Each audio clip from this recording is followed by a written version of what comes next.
Okay, now can you hear me? All good?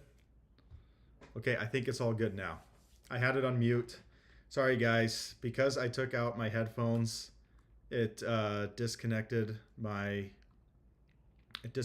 audio, and then it stopped the stream. So hopefully it's working now. Let's go and unmute this so I can hear myself. I'm just double checking.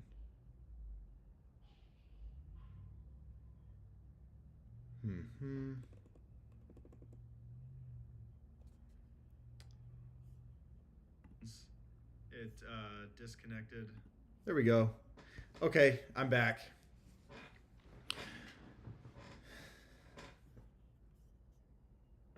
All right, man, I gotta turn on a fan in here, guys. Hold on.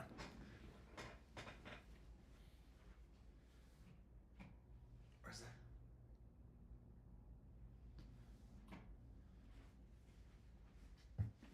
that? Okay, that's better. Here we go. We're finishing out the reviews. I just got thoroughly trounced in my meta or mev matchup. I was not expecting that. Osmati for the win. Mike took me down. So we got 6 people here. I'm probably like 2.5. When did reveals for Girl Power stop? Like 2 weeks ago? I think I'm like 2 weeks late for this. By now, everybody's already moved on to Godzilla. Godzilla is on UVS Ultra today, guys. Sounds like everybody's very excited for that. But I'm going to rewind time, and we are going to talk about the Girl Power mini kits and Backpage reviews. I'll give my character grades and then talk about competitive cards and SRs. So without further ado, I'm just going to jump into it, and then I'm going to make this into a video. So if I don't respond to your comments in the chat in real time, it's not because I'm not looking. I might do that, and then I can just clip it out. We'll see. But Girl Power mini kit and Backpage reviews. In a lot of ways, I think that the mini kits and Backpage cards for this set actually saved the set power level wise. I think we're getting a lot of meta staples here in the Backpage cards. I'm going to start off by talking about my character grades as normal, and then we'll jump into the cards in the Backpage and mini kit that I think are going to be really, really competitive. I'm not going to talk about every single card and give an individual rating. I'm just going to talk about the cards that I think are at least a B+ or A tier cards that when you go to a tournament, you need to be prepared for, and that you'll probably want to play in your deck as well. So starting off, let's jump into character grades. First character in the mini kits is Kinoko Komori, 6 hand size, 29 health. Enhance on your attack, you can add a mushroom counter to a rival foundation. This attack gets damage for every 2 mushroom counters in play, and there is no cap on this damage enhance. If there's 20 mushroom counters somehow in play, all of your attacks basically are getting at least 10 damage. You get a bottom enhance, destroy 1 foundation. This attack gets a speed, playable by either player. Your opponent can play this on their attacks as well. And then enhance commit. If there are 5 or more mushroom counters in play, draw 2 cards. This is something that we've seen this design space a lot. 6-handers that become 8-handers if some sort of qualification is met, like Vash, discard an attack. Now you get to draw 3 cards. Wolfwood, if you had a momentum, you become an 8-hander. Ball Might, if your ranged or weapon attack deals 6 damage, you become an 8-hander. This is like a very safe design space at this point. Komori's way she becomes an 8-hander is kind of slow at the beginning, but then it's very, very free later on. So it's better than those other characters late, but it's slow going early on. You need to get the 5 counters in play. On her face, she's not able to add any mushroom counters to her cards in her staging area. So she's very susceptible to getting messed up by her rival, because her rival can always destroy foundations by playing this enhance to give a speed to their attacks and keep those mushroom counters out of play, which means that Kinoko Komori has to see her kit. And because she's a mini kit character, she only has 3 cards in her kit as opposed to the normal 8 of the full page characters. That makes me a little bit lower on this character, the fact that she's so kit reliant compared to other characters, and then that she doesn't have a ton of support being a mini kit character. All of that is going to make me put this character in the C tier. I'm going to put her at the high end of C tier. I could definitely see this character being scary in mid to late game scenarios. But because of being reliant on the kit and then her rival being able to destroy foundations, I think that's going to kind of keep her more towards the fun tier. She's going to be a lot of fun. I've already have a local who's created like mushroom counters, handmade and then painted mushroom counters to play with this character. Kyle Wright on the Let's Talk UVS team has put in a lot of work on this character already. She's definitely going to have a solid fan base. There's going to be players playing her. Ultimately, though, I think high end of C tier, you can win a local qualifier. I don't think she's going to be a serious contender at a major regional or a webcam regional. Next up, Mei Hatsume 2, 6 hand size, 28 health. You can lose a health to increase the ratings of the next keyword you play by 1. This can even work on defense for like breaker, so you can turn your breaker 2s into breaker 3s, breaker 1s into breaker 2s. Bottom enhance, reveal a non-foundation card from your hand. Your tech or weapon attack gets 2 speed or 2 damage. If it received a damage bonus this way, discard the revealed card and draw 1 card. There is a lot going on here. When I first saw this character, I got really excited, thinking of all of the capabilities with Breaker, because Breaker to me is maybe my favorite mechanic in this card game. I love defense, and I love defense that makes my rival want to pull their hair out, and that's what Breaker does. So I got really excited, started trying to deck build for the character, and then quickly got frustrated. The reason I got frustrated is that she's locked into tech or weapon attacks. You have to lose a health to do the top enhance thing, and then you have to reveal a non-foundation card, and then you have to discard it if you get the damage and draw a card. So there's so many. It's like the design team was a little too scared of this character, and so there's too many gates up around these enhances to make me excited. If she was a little more open-ended in deck building possibilities, I would be really, really excited. As it is, I'm going to put this character at like the bottom of B tier. And right above Shrooms and right below Toga 4. Let's jump into Midnight 2, 6 hand size, 29 health. After your ranged attack is not blocked, freeze a rival foundation. Commit, after an attack is blocked, your rival discards a card. If they discarded a non-attack card, your next check to play a card gets +2. The way I see it is that top response is on your turn, and that bottom response, 90% of the time, you're using on your opponent's turn. You're going to make them discard a card while they're on offense. Because on your turn, you want your character to be ready. That top response is not tenacious. It's not playable while committed. Most of the time, you want to save the bottom response for defense, use the top enhance for offense. She is locked into ranged attacks, but these symbols have a lot of good ranged cards. So I don't see that as being I see it being like a medium deck building constraint. It's not like Mei Hatsume where it's a very high deck building constraint. This is like medium to me, and it's very, very powerful. If your opponent really tries to attack you and doesn't have a lot of ready foundations for the backswing, you can just freeze like their entire stage down. If you freeze 4, 5, 6 foundations, you get to take complete control of the game. And then that bottom response, when you're ready to really go in on a kill turn, you can use it twice. You get to use it on their turn, and then you get to use it again on your turn to force them to discard 2 cards. I see a lot of value here. I'm going to put her at the high end of B. I could definitely see myself playing Midnight for a local qualifier level event, but I don't think she's quite A tier. Next up, Nejire Hado 2, 6 hand size, 31 health. Permanently reduce your maximum health by 3. Add a ranged attack with a difficulty of 4 from your discard pile to your hand. And then response commit, after you block with the foundation, build it.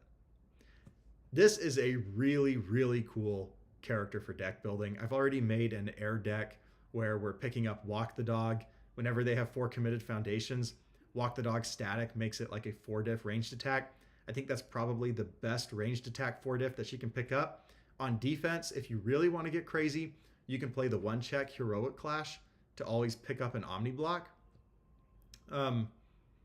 You could pick up her Nejire Wave and then stun 3 with it and get a lot of damage. She has a UR Nejire Flood. I don't think it's necessarily one of my competitive cards, but if I was playing Nejire Hado 2, I would definitely be running at least 2 of it, where you can also stun their stage out. The response is really cool. It makes her like on air a no time to waste character. That 4 diff 1 mid block. She can just block with it and then build it down. That's a really neat interaction. It's only taking off the maximum health, not her current health. That makes that cost on the enhanced not really that large. Ultimately, I think this character is more fun than necessarily good. B tier. I'll put her right there above Toga and below Mirko. Pony Tsunotori, 7 hand size, 22 health. Discard 2 cards, draw 1 card, add 2 horn counters to this card. And then all 3 other enhances are things that you can be doing with those horn counters. You can remove 1 horn counter to get +2 or -2 speed. You can remove 2 to change the zone of this attack. You can remove 3 to clear a card from your card pool. What's really neat about Pony is that these horn counters stack up over time. So you can save them up.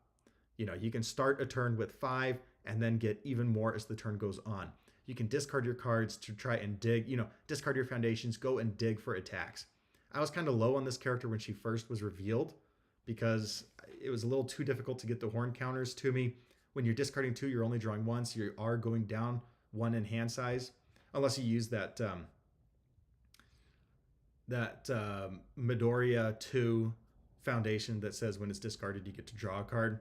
I've seen a lot of builds on Earth, I think, for that card. You also get cards like Howitzer Impact Cyclone, which you can give 2 speed and draw a million so that you can keep using this top enhance. I think there's definitely something here, but again, kind of joins Nejire in that you'll have fun playing this character, but I don't think she's going to be really relevant at a regional. This B tier is getting kind of crowded here with the mini kits. So far, Midnight, Pony, Nejire, and May have all been B tier, and then we've had Shrooms Girl in C tier. Which brings us to Ryukyu 2, 5 hand size, 36 health. Before she takes damage from an unblocked attack, she gets to reduce that damage by 1. I really wish that response said, before you take damage from an attack. And then enhance, your attack with 1 or fewer abilities gets 2 speed and 2 damage. Getting 4 stats on something is not nothing. That's definitely scary, but this character is a very, very honest 5-hander. We have no way to draw on face. She's locked into attacks that are bad, right, with 1 or fewer abilities. She hardly has any attacks as a result of that actually can draw for her. I mean, you get like Ignited Arrow, but now you're playing this. To me, Ignited Arrow is one of the most overrated cards in the game. Almost always, it's just a free block for your opponent. And then sure, they go get another attack, but now they have something in their card pool. No way to draw. A lot of times with 5-handers, design makes them play like a 6 or 7-hander in some way. Like Kurogiri 2 gets to block from his discard pile, gets to play an attack from his discard pile. You get Woman, who are just about to come up to, where you can commit to draw a card on defense. A lot of Byakko gets to stack his deck, right? And then you're assuming you can play some abilities that then draw that card into your hand. Most 5-handers are not this honest, and then she's gated into horrible attacks. All in all, I think this character is pretty close to the worst of the set. I'll put her above Jiro and below Ochako, but I really don't like Ryukyu 2. I will make this promise right now. I will never, ever, ever lose to this team. I mean, lose to this character. I will never lose to Ryukyu 2. Okay, next up, Tsuyu Asui 4. This is what I mean by like a design where you're a 5-hander that doesn't play like a 5-hander. 5-hander, 33 health. The bottom response says once per turn after you check a ranged or charge attack, add it to your hand. If that check was made to play an attack, that attack gets +3 speed. So you're a 5-hander, but you can potentially be up to a 7-hander just on your character because you can do that on offense and on defense to pick up cards. Now that does mean that you have to have checked a 3, but you can do this even when you're building. So going second on turn 1, you can build out and grab something for defense. And then you get this really fun top response. After you play a high or low block, it gains Breaker 1. You will just breaker your rival on everything. With this character to me is going to be a lot of fun. I'll put her right below Midnight and right ahead of Lady Nagant. This is one of the characters I'm most excited to play from Girl Power. Ultimately, what's keeping her back from being A tier is the randomness of that bottom response. When you're an A tier character, you're very, very consistent at what you do.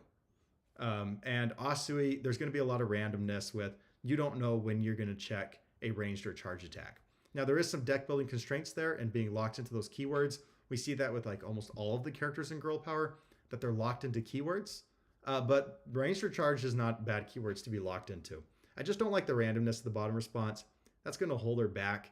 If you could control that a little more, I'd put her maybe in the A tier. That is going to bring us up to our final mini kit character, Woman. 5 hand size, 34 health. Remove a card from your discard pile. Your attack gets +1 speed and +2 damage. If you removed an attack, it gets an additional +2 damage. What I love about this enhance is that you are not gated into certain attacks. Woman is completely free to play whatever attacks she wants, and 5 stats on everything that's Endeavor 3 levels, right? Endeavor 3 after he mills is giving 2 speed and 3 damage to everything, and Endeavor 3 is maybe the best character in the game at the moment. Won Worlds and just won the North America Major Regional. +1/+4 is crazy good. That 1 speed doesn't seem like much, but it really matters when you're trying to get attacks to land on a string. We saw Nomu in the past before he rotated. Nomu was always making top cuts, and most of the time all Nomu did was added 4 damage. Woman gets to do that and give a speed, and that speed really adds up. Then you get this bottom response, commit before the block step of your rival's attack gets -3 speed, draw a card. You're playing like a 6-hander, not like a 5-hander, and the response timing of this really matters. Before the block step of your rival's attack. That means your rival has to guess at when you're going to use that. Are they going to use Woman here, or are they going to use Woman on the next one? They're not sure. There's not a lot of ways for them to interact with that. The response timing matters so much more than this being an enhance. All in all, I think Woman is going to go in the A tier. And that's going to finish out characters for Girl Power. So across all of Girl Power, I've only got 2 A tier characters, Woman and Momo Yaoyorozu 3. And that is it. Everybody else is in the B tier and C tier. I don't think, we're still getting a lot of fun characters and solid locals level characters, but I don't think the meta is going to get shaken up in a big way by the characters at all, really. I strongly suspect that Season 2 will still be dominated by Yu Yu Hakusho, Undaunted Raid, and Jetburn characters. Maybe when Godzilla comes out in the latter half of Season 2, we see a shift to the Godzilla characters, because most of the Godzilla characters to me are absolutely cracked.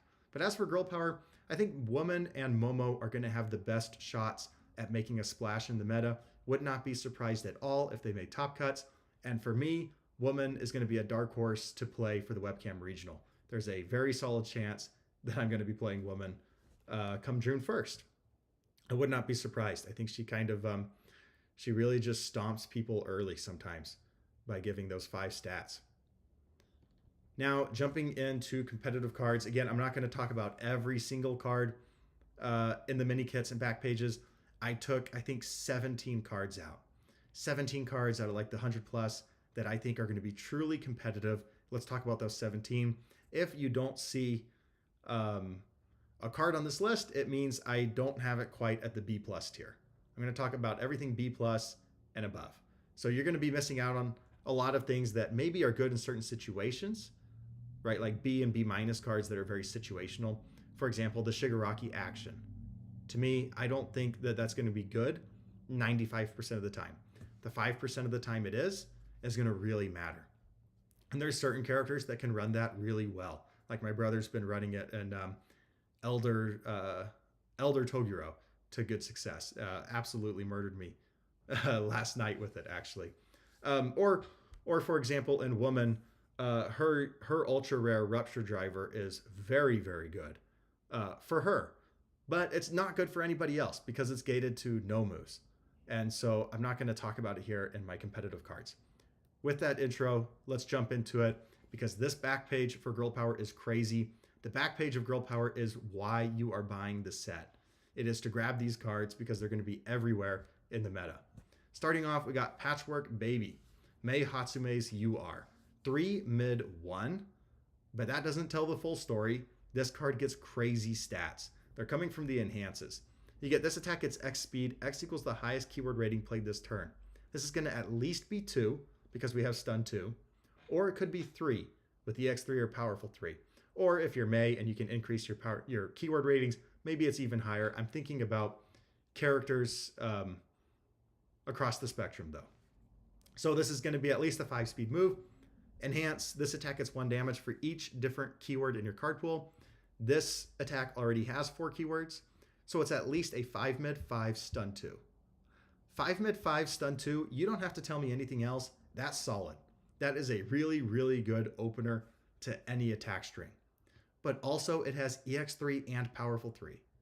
We've already seen how powerful that combination can be on repeated 100% smash, Armor of the Wolf, Rando Spirit Gun gets EX2 powerful 4. Anytime you're slamming EX and powerful on an attack at the same time, that adds a lot of versatility here. That bottom enhance can get even better when played late, right? If you play this as like your 3rd attack in your attack string, there's a good chance this is just 10 damage on face. This is going to be a really nice starter. It's going to be a really nice ender. Now it's not a good like mid-game card in the sense that it's not like a flow card, right? We're not drawing anything here. We're not building anything from this attack. We're not getting any sort of tempo advantage here. It's very much this is just a stat monster. Patrick is saying there's no sound. Is sound working for everybody else? Let me just test this out.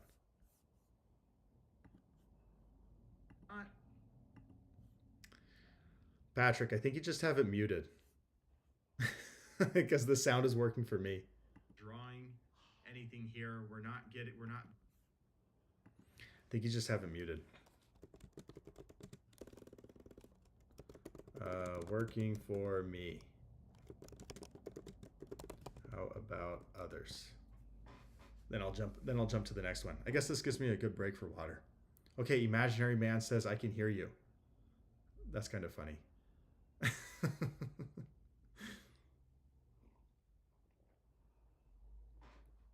Okay, everybody's good. I can hear the Imaginary Man. Let's go to the next one. We got 16 more here. Disarming Glance, 2 diff, 3 low block. Response flip, after an attack is played, players cannot play abilities that add cards to their hand until after it resolves. Pro Hero Breaker 1. The big deal about this card is, well, first it was going to be really good against Mop Strike. This was going to be the best card against Mop Strike other than Can't Escape Me. Of course, they have now banned Mop Strike. I didn't do a video where I talked about the ban list, but I really disagree with the ban of Mop Strike. Personally, I don't think it needed to be banned. I think it makes the order symbol significantly worse. I think it makes the weapon package significantly worse. It makes Botan worse. They could just made it Botan enhance only if they wanted to go that route. But I think the way they touched Younger was perfectly fine, and Mop Strike could have stayed just as it was. That's me personally. In my Void lists, I've already replaced Mop Strike with Turbo Speed Dash. It does the job just as well to a certain extent. But this Disarming Glance is still going to have a lot of really good targets. It's anything that adds card to hand. It's not just draws. So anything with like a Hardened Jab type-esque ability, you can go ahead and stop that. You are not going to be able to draw, but your rival can't draw. And what's really broken about this foundation is that last little phrase, until after it resolves. And then you notice that this foundation is on the void symbol, which means we get Dimensional Sphere to never let an attack resolve, Genkai's Guidance to not let an attack resolve, Cape of No Return to not let an attack resolve, Condescending Explanation to not let an attack resolve. And those are just the ones off the top of my head that I'm playing in my Void Jin list. Disarming Glance basically says you can shut down someone's turn You flip Disarming Glance, you keep their attack from resolving. You aren't drawing this turn. Period. End of story. Notice this doesn't say non-character ability. So we were talking about like Komori earlier, who gets to commit to draw 2. Well, this says, nope, you can't play any abilities that add a card to your hand for the rest of your turn. I thought there was a good chance that this was going to get hit with an errata. When the ban and errata list came out, they errated like 5 girl power cards already in advance. Disarming Glance avoided any sort of errata, which means as of now, that is going to be how it works. And I intend to take full advantage on my void decks for maximum pain. Flip this, don't let it resolve. You can't draw for the rest of the turn.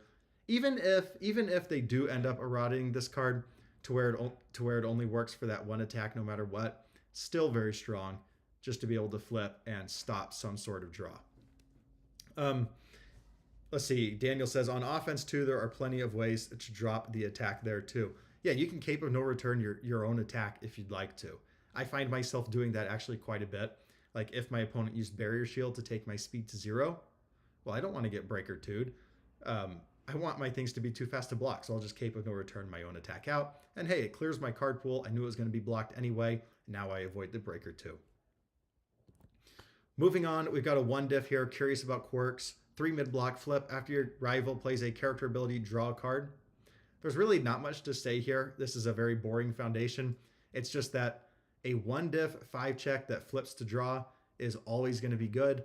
And the response here is very, very easy to get off. After your rival plays a character ability, well, everybody is going to play a character ability. Nobody's just not going to play their character because you have this attack, this foundation in your stage. So this is going to be very, very good. If you're on these symbols, it's likely going to make the list. 1 diff incubating, 3 low block, remove 1 card from your discard pile. This attack gets -1 speed. When I look at a stat-based spam foundation, I want it to be free and I want it to be repeatable. Removing a card from your discard pile is about as close to free as you can get. Sure, if you're in a control character versus control character type game, maybe that makes you mill out faster. But for 90+% of games, this is basically a free -1 speed. And you can play it on every single attack. So you have a 1 diff that can give like -4, -5 speed throughout an attack string. Personally, I don't think this foundation is okay. This is close to release level strong. And release pretty much was a game breaker, was a big deal. If you could play a character that could play release, you were much, much better just on face. So Evil and Fire and Void all got a massive bump up with incubating. I think Evil and Fire definitely wanted some more speed hate. Fire did have a solid amount of spam foundation speed hate, but all of it was on like 3 mid blocks. I'll Protect You, Ice Gliding, cards like that. Now we get a nice low block spam foundation with repeatable speed hate. Doesn't even need to commit itself or flip itself. It's just going to be up all game. Yeah, to me, incubating is not okay. It's almost a ban-worthy card. They're not going to because it's defense, and I appreciate that. I like having defense. 3 diff, Kaminari's Sharpshooting Gear, 2 mid-block, 5 check. It's a unique. Response commit. After you play a charge attack, you may change its zone. Add the top card of your deck to your momentum. Okay, anybody playing charge attacks on these symbols, which charge is like one of the best keywords in the game, this is snap momentum. And it's repeatable. Every single turn, you can start your turn with momentum. And you get to change the zone. That's just the icing on the cake. But the real issue with the real benefit of this asset is you play an attack, you commit it, you snap the momentum. And it has deadlock. Your charge attack is +5 speed and 3 damage. That's not nothing to have for deadlock. Black Abyss, 5 diff, 5 low 6, 1 low block. If it goes to your momentum, it gets face up. And then if this attack deals damage, your next check to play an attack gets +1. Sometimes this is going to feel like a 4 diff instead of a 5 diff. But you're playing this card for this bottom enhance and this bottom enhance only. Momentum, once per turn. This attack gets X speed and X damage. X equals the number of Black Abyss in your momentum. And this has ally and weapon. There are a lot of ways to cheat Black Abyss into your momentum. Force Quirk activation. you can put it in. Friend of Animals, you can put it in. The Mount Lady 3-Diff Foundation, where you flip and reveal the top card of your deck. If you happen to reveal a Black Abyss, you get to put it in face up. So there's a number of foundations that are going to help this come in face up. Characters like Toga 3, where if an attack deals damage, you can go and find this and put it in. You can build the Friend of Animals off of Command Pigeon Flog and then put Black Abyss in. If you're Amajiki, you can play Black Abyss and just choose for it to go into your momentum face up. As soon as you have 3 of these, this card breaks the game. It says, I'll give +3/+3, I'll give +3/+3, I'll give +3/+3. You've now given an attack +9/+9. That's crazy. And if you're Amajiki, you can unflip it and say, let's do it again. This is going to be everywhere. Amajiki did not need any more help. He already had Armor of the Wolf. So now he has Armor of the Wolf and Black Abyss. You're going to have multiple resets to survive an Amajiki turn post turn 3. That's the world that we live in. To me, instead of banning Mob Strike, what they should have done is banned Armor of the Wolf for what's about to come. Because this would have been more than enough to simply replace Armor of the Wolf. But between Amajiki having Armor of the Wolf and Black Abyss, I think it's going to launch Amajiki to being easily the best character in the game. But that's probably a hot take for another video. Let's move on. Blue Flame Surge, 3-diff, 4 mid 2, 2 mid block. Breaker 1 Fury ranged. When you block an attack with a keyword ability with this card, that attack deals no damage. Well, most attacks that are solid have some sort of keyword ability. So it's an omni block, I would say, 50% of the time in a real game. Solid 50% of the time, this is going to feel like an omni block, and it's an omni block with Breaker 1. But the real benefit of this attack is the enhance. Add a card from your momentum to your hand. This is like Prehensile Tail on an attack. And if you can add stats to it, it gets even better. For me, I've been playing this attack in my Fire Woman list, where I'm doing a Fury attack package so that I can use stun grenades to overcome 5 hand size problems and find more Fury attacks. Here we've got a Fury attack and I get to add a momentum to my hand to find another attack. Because I'm woman, this is going to be a 5 mid 6 damage move. You know, this is 11 stats on a 3-diff. It's really nice as a 3-diff to take some pressure off of your checks for a little bit. I think we'll see this finding a surprising amount of play. It feels more versatile than past Omni blocks. Like, we have another one. What's the card that you flip a foundation and you say it deals no damage? Breaker 1. It's on Earth. It's seen some play, but not a lot of play. I think Blue Flame Surge gets a little better. We have a lot of characters on these symbols that are going to be able to add damage. 4 speed is very, very respectable for a 3-diff attack, and that enhance is going to make it very, very worth it. Lightning Rod, 4-diff, 4 high 4, maybe the best art in the set. 2 high block, 2 check, stun 1, deflect 4. After you play this card's deflect ability, add the top card of your deck to your momentum. Red guard. Yeah, that was it. I think Blue Flame Surge is a much better red guard. And red guard was already good. Okay, if you play the deflect ability, you get a free momentum. That's really, really nice. This is a high block that you don't have to depend on your opponent playing high attacks to get this benefit off, right? It's not like Airy Smiles or Showdown, where you need them to be playing the zone so that you can do your cool response thing. This is on a deflect. So you're going to be able to get this off anytime you want on defense. Throw this down, -4 damage. I'll get a momentum. There's a lot of times on poke attacks where this is just going to completely negate an attack. Like, as you know, if the attack is 4 damage or less, this just completely negates it. You snap a momentum. Or it's just like a half block, you snapped a momentum. Either way, very good on defense. On offense, you can build the 2 top cards of your deck face down. At the start of your end phase, remove them. And you can get around this remove cost in a number of ways. Like on the good symbol, you get invisible infiltration. You could remove one of them and then build it in face up. And now it's like you unflipped it. Or you could just take advantage of this enhance in the sense that, like, commit those cards for costs and then you can blow them up for some sort, you know, like Immortal Shapeshifter, blow it up for damage. That's not on these symbols, but that type of foundation, you get the point. Like, blow it up for speed, blow it up for some damage. It's going to enable some very early aggro turns with the building the 2 resources right away. Does it pay off the 2 check? I think so. I've seen a lot of people saying this is one of the very best cards in the entire set. I don't think I'm quite there. I'm still debating whether or not it's even in my top 10. But it's definitely in the top 20, and you're going to see a lot of people experimenting with it early. We'll just have to see if anybody really breaks this attack. Recipro Turbo, 5 diff, 4 mid, 5, EX4, and kick. This is an attack that I think it might not necessarily be meta right away, but if the kick attack package on these symbols gets any better, then this card is going to become cracked. Because the abilities are crazy, it's just kind of limited to you playing a 100% kicks focused attack package, which is a very real cost at the moment. But if more kicks come in Attack on Titan and other sets in the next 2 years, then this could get very, very good.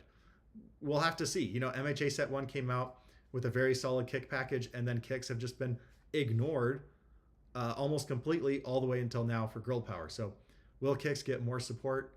We don't know yet, but if they do, this is going to be nuts. Your other kick attacks get 2 speed this turn. Your non-attacks get +1 difficulty. So it's going to hurt your build a little bit. You don't have to play that enhanced though if you're planning on building. If you're really going in on an attack string, giving 2 speed across all of your kick attacks that turn, crazy. This could be like +8, +10 speed over the course of a turn. Bottom enhance, if this is the only card in your card pool, draw a card or add a card from your hand to your momentum. This makes this really versatile. Early on, if you're just poking with Recipro Turbo, hey, you can throw it down, draw a card.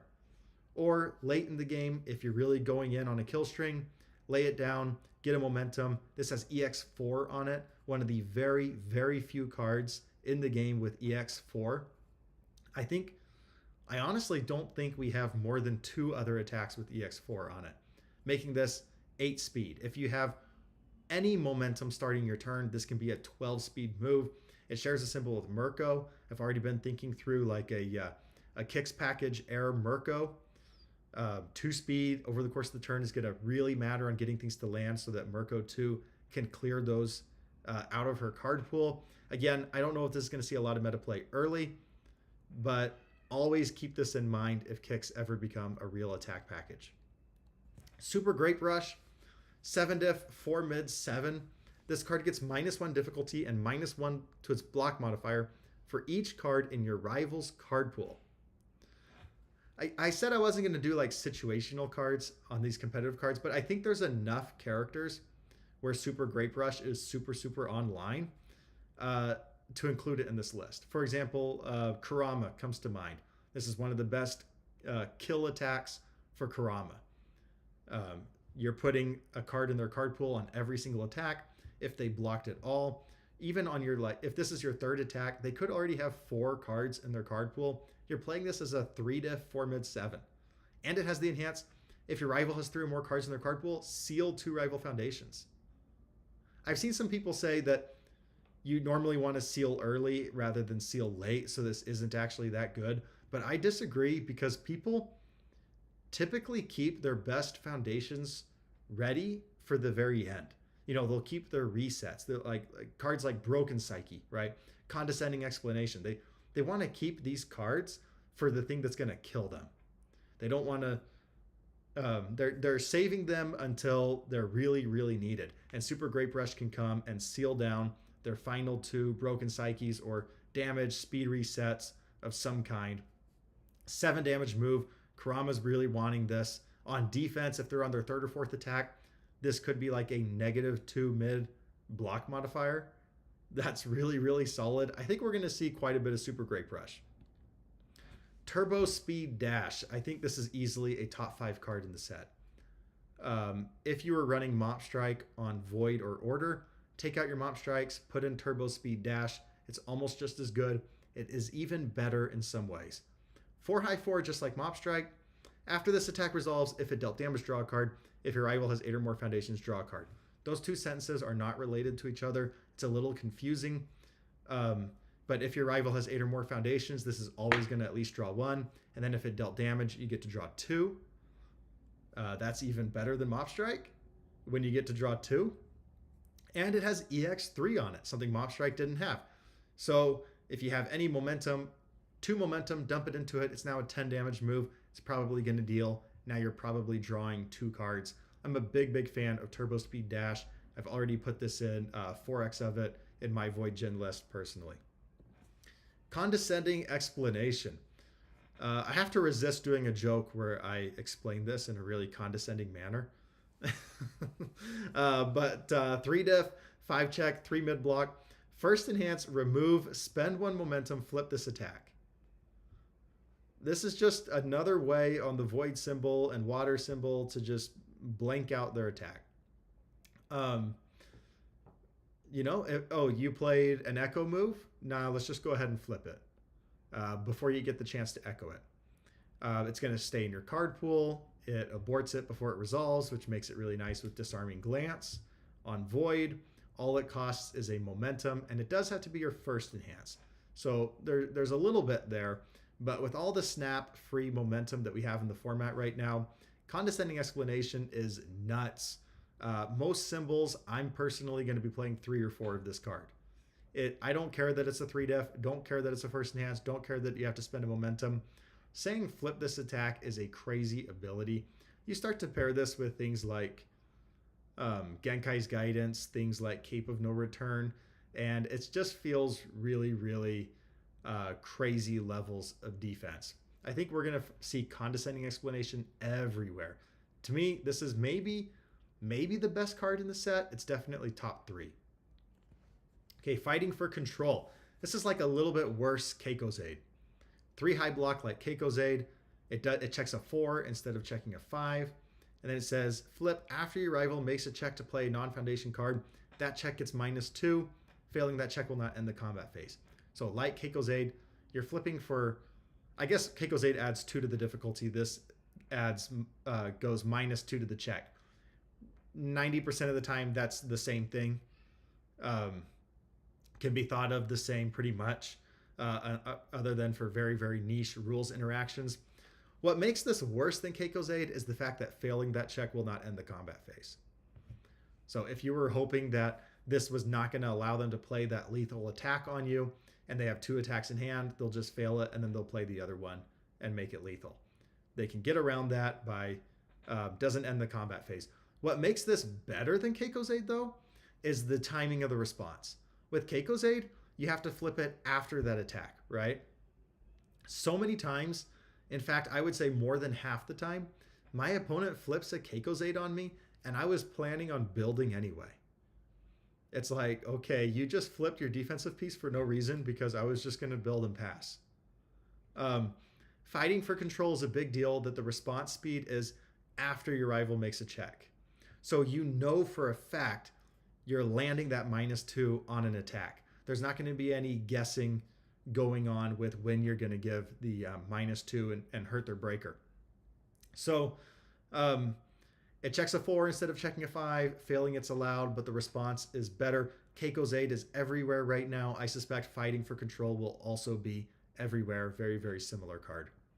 And it shares the death symbol, so you could just run both. You can run 8 -2 to their check things. Falling Heel Strike, and just keep unflipping them and never let your rival play anything. Size Specialist. This is a really cool foundation to me. 1 diff, add this card to your hand after you block with the foundation not named Size Specialist, build it. So you can make this something much better. You can build in a 3 diff, build in a 2 diff foundation, and you add this card to your hand. So you're doing a lot of things simultaneously, and it's not super obvious when you first read the card. You are clearing your card pool on defense, effectively giving -1 speed to all future rival moves. You are not losing a card in hand because you blocked with a card, but you also added this to your hand. So you're adding a card to your hand, you're giving -1 speed to all your rival moves, and you're building something better than Size Specialist in. This is going to be a really neat card. Looking forward to playing this in my Water and Life decks. Next up, Split Body Control. This is like Apathetic from MHA Set 1. Apathetic said flip a rival foundation. Apathetic checked a 4. This checks a 5, which is better. Apathetic was a high block. This is a low block, which is probably a little better. Response, flip after your attack is blocked, flip a rival foundation.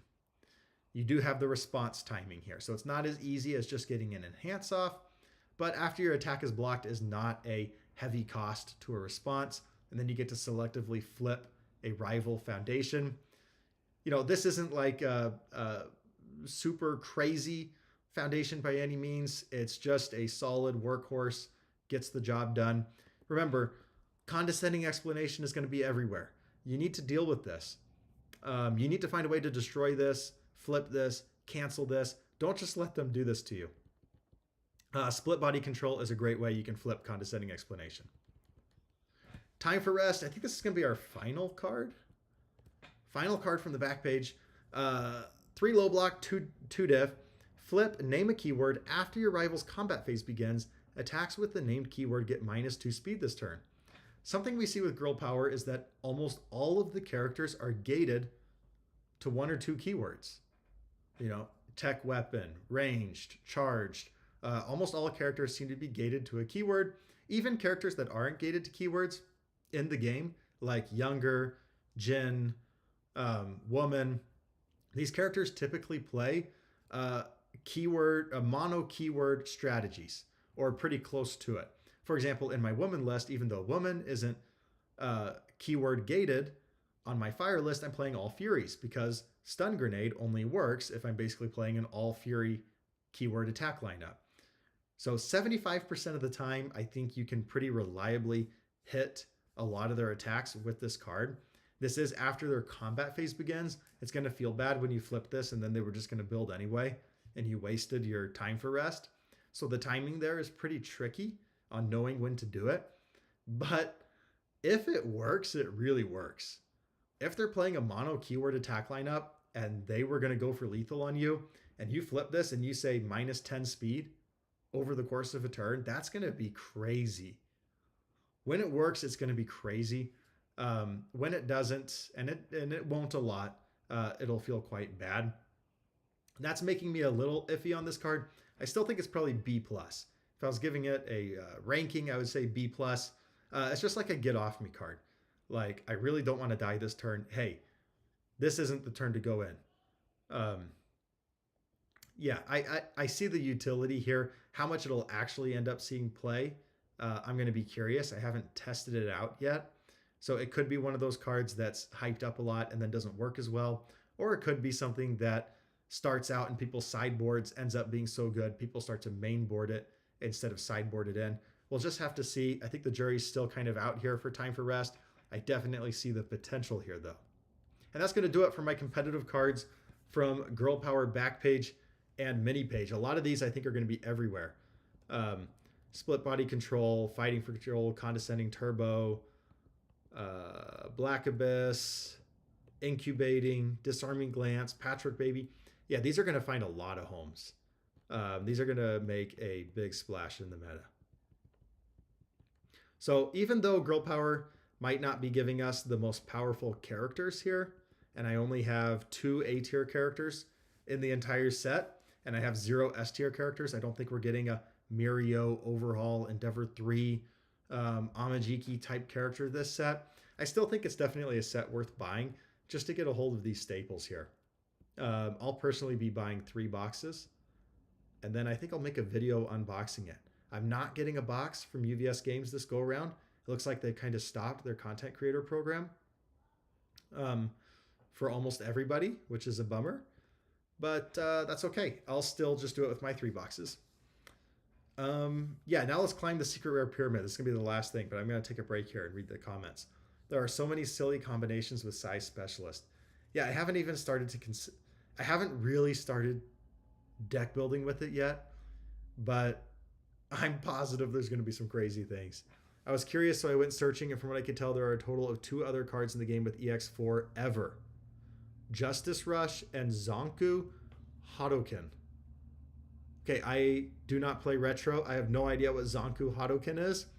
But Justice Rush, that was a card I really tried to make work. I was actually playing that quite a bit. I was using it in a Shoto 3 deck, I think. Because when EX4 works, it really, really works. So that's definitely something that the design team is nervous about. And giving it to something as good as Recipro Turbo. If this said anything other than kicks, this would be like the attack of the set. You know, if this was like your other ranged attacks get 2 speed this turn, it would be like, we need to ban this right now. The only reason this attack is okay is because it says kicks. So it's fine for now. Someday, though, someday it's not going to be fine. Climb the secret rare pyramid. Okay, I'm going to do a little secret rare rankings where I go 3, 2, 1. What's the best secret rare? Starting off down here, I've got Luna, Tejeras. I probably way butchered that pronunciation. Audio Reverberation and Acid Screen. All of these I still think are good. Luna is going to be kind of funny in like Death Younger builds, where you get to play this as a 5 because there's always a card that leaves an attack that leaves your card pool. It's going to be good in like Mirko. It has Deadlock, Powerful 4 on a throw. That's a crazy combination. But for the vast majority of characters, it's not going to be consistent enough. It's not cheap enough. You're really having to deck build around it. And that's basically the problem with all of these. You have to deck build around them. Acid Screen, you have to have a way to have a face down in a card pool in order to get the draw off. It's solid stats for a 5 diff, a 4 high 7, but you got to get the face downs in there. Audio Reverberation, really, really good, but you have to be playing a mono charge attack lineup. For that reason, a lot of characters are probably just going to kind of skip it. And then it's doing this like D-build strategy. It does have EX2. It is solid stats. I think all of these are good. I'm not saying any of these secret rares are bad. They did a really, really good job designing the secret rares for this set. I don't think we have any like, what's that 7 diff Hood Nomu attack? I thought that was just pretty terrible. Honestly, like we don't have any terrible SRs. All of these are good used in the right spots. It's just these 3 are going to find less homes than the others, fewer homes than the others. Then we get Gigantification Swing and Net Launcher. Net Launcher is just a big stats card. 4 mid 5, but you can commit 3 foundations if they're all face up and don't share the same name. And then you get like 3 speed, 6 damage, and stun 2. You can bottom enhance, spend a momentum to build something, but you also have to build something for your rival. So you can build your very, very best foundation. It's going to find a lot of homes, but early on, it's going to feel really bad. You know, Net Launcher is going to feel bad early, but late in the game, big stats. It's going to lead to some crazy kill turns. Gigantification Swing. It's Breaker 2 on defense, or it's a 6-speed, 5 damage move on offense. And then you get this response or enhance, spend a momentum. Your charge, fury, and slam attacks checks to play them get +1. Basically saying that you can spend a momentum for this not to count towards progressive difficulty, is how I think about it. If all of your attacks are charge, fury, or slam, then spend a momentum, this doesn't count towards progressive. That's a lot more expensive than a card like Twisting Azure Inferno, also on the Chaos symbol. But Twisting Azure Inferno doesn't have Breaker 2. This is Breaker 2 or 6 speed, might not count towards progressive. We've seen that it's okay for like a 4 high 5 card to not count towards progressive, basically for free.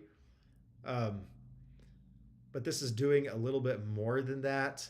I think it might be one of the more overrated cards in the set, in all honesty. I've seen a lot of people saying Gigantification Swing is going to be this crazy card. I think it's very, very fair, but it's going to find a lot of homes. And then our best secret rare of the set, the money card. This is what you want to open. Big Fist Bash, 3 diff, 3 mid 3, discard 2 cards, add a mid attack from your card pool to your hand. And it says that if you have 3 cards in your card pool, this gets -1 difficulty. Oh, sorry, it's a 4 diff. But if you have 3 or more cards in your card pool, it's like it's a 3 diff, and then it's a 3 mid 5 instead of a 3 mid 3. So you play it on a 6, you discard 2 cards, you pick up your best mid attack, you get to play it again. For Kendo, that's going to be like that double jumbo fist thing that's like a 1,000,000 speed and 1,000,000 damage. But the big deal about this card, the primary reason most decks are going to play it, is that it says Breaker 3 on it. It is the 3 mid block. It doesn't matter. Breaker 3 is Breaker 3. That is a turn-ending card. If you draw this going second on turn 1, you will never mulligan this away. This is one of those like turn 2 defense cards. When I was playing Shoto 1 uh, like a year ago, I loved it on turn 1 going second when I drew Ice Storm because it was breaker 2. It said, hey, Shoto 1's problem is that he dies on turn 2 sometimes. If I draw an Ice Storm, I'm not dying turn 2. If you draw a Big Fist Bash with breaker 3, you're not going to die turn 2. And late in the game, it means you get to pick up an attack. It's solid stats when it gets to be played on a 3. This is going to be like a $50 card probably. When you're opening boxes of Girl Power, this is the one you want to open. Breaker 3 is a big number. Looming Terror is great in the right deck. Yeah, I mean, it can be funny. It can be niche. It can work out sometimes. I mean, 7 speed, 7 damage is not nothing. I think Air Kicks is actually pretty good under Mirko 2. Probably not competitive, but good. Yeah, that's where I'm at. After actually seeing the entire set, I think I underrated Mirko 2 by putting her in the middle of B tier. I think she could be top of B tier, maybe even A tier. I see a world where Mirko actually gets to be A tier. If Gigantification isn't the top, I'll be shocked. Card is playable. sorry, Disaster Dan. It is in the middle here. I like it. I like it. It's definitely not one of the bottom 3, but it's hard to beat Breaker 3. And that is it for the set. We've seen all of Girl Power. It got delayed by a week. You know, I saw some people grumbling about that. To me, it's really not a big deal. I'm fine with it. It's going to be hard. You're going to have to get your cards very quickly for the June 1st webcam. Assuming that they don't push back the webcam, that's only going to give you 1 week from the legality date to get your cards. So don't wait. As soon as they're open, as soon as people are opening them, go find them and buy cards from them to get ready for the June webcam regional.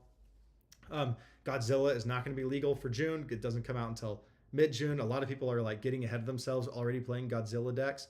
But we got the webcam regional coming up, and Girl Power is going to make a major splash in the meta for it. Again, I think Big Fist Bash is going to be the SR that you really want. I think we're getting very, very solid Backpage cards. In a lot of ways, the Backpage was a lot better than the full kits. I think that's probably a mistake because full kits are what really sell your set is the characters.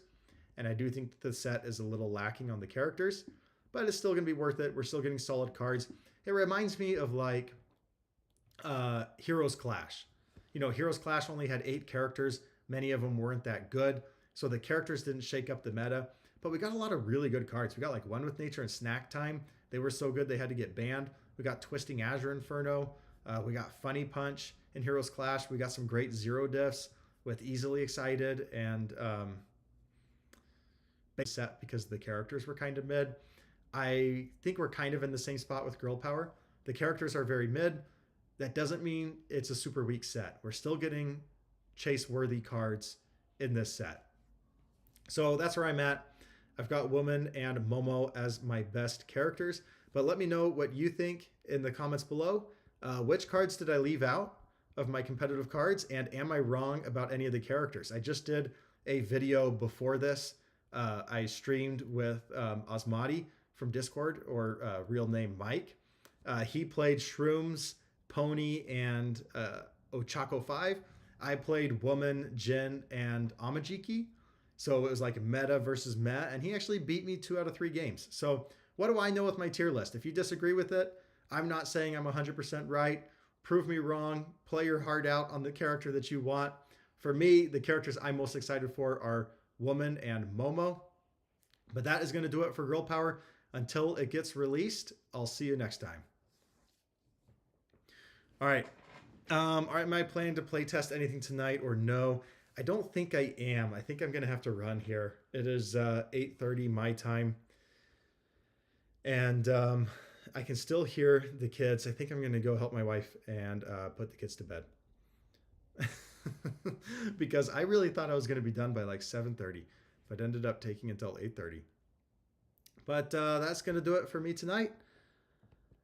I very much appreciated everybody rocking and rolling with me through all of my video and audio issues as I find this thing. You know, my wife bought me a really nice like microphone for my birthday, but I have not been able to like get the configuration for it correct. So I'm still just using my MacBook for my microphone. So I'm hoping that the audio quality of future videos gets much, much better. But I've got to find out how to work this thing. It's like the Blue Yeti. Apparently it's what all the people, YouTubers, podcasters use. I'm just not smart enough to figure it out yet. So when it comes to technology, I'm so bad. It took me a long time to learn Discord for this game. I had never used Discord in my life prior to playing this game. So got some work to do here. I think Asui's randomness gets lessened on Chaos thanks to Award the Victor and her looping with Ura, Otogi, and Sludge. Yeah, that's true. And she gets camouflage, right? She gets camouflage to loop with on face. Camouflage counter was one of those cards like I almost put into competitive cards, but it's just going to be too niche to find serious play. My big thing with Gigantification is more than just Breaker 2. It's also a minus their check on your turn, which is super relevant. Yeah, it's going to play like a 6 speed. When you play, it's going to play like 6 speed. It can be very, very fast. And that's what you want from an opener. You want something that's going to force your rival to commit out early, or they're going to have to take big damage. The Blue Yeti should do you well. It's easier to work with than an XLR microphone. Yeah, I'm going to be honest. I have no idea what XLR means. I'm hoping it works. Let's see. I've got it over here. You can see it. But I just haven't quite figured out the settings yet. And I was already having so many audio issues that I just took it off. I took it off for tonight. But that's going to do it for me. I'll see you guys next time. I appreciate you guys coming and joining me. I know it's been like 3 weeks since I streamed. I've only done like a few videos in the last 3 weeks. I feel pretty conscious of it, but at the same time, I'm having too much fun playing the game to put out a lot of content. So that's where I've been. If you ever want to play with me, come join my Discord or just shoot me a message. And I typically play test on most nights around 8 p.m. whenever I'm putting the kids to bed. All right. I'll see you guys later.